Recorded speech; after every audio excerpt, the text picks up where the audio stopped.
रोशन भैया एक ही गो साली मोरा दिल ले गइल।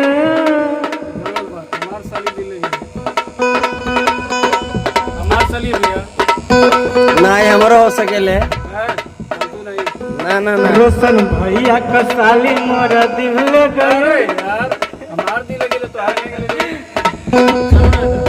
रोशन भैया का साली रोशन भैया का दिल लेके गइल। अरे का जानी यार वो चटक गई लोखे क्या रोशन भैया। अरे एक ही गो हम ना कहते ई रोशन भैया कहते हो। हाँ। डायरेक्टर साहब कहते हो। अरे पूरा अरे एक ही गो साली मोरा दिल ले गइल।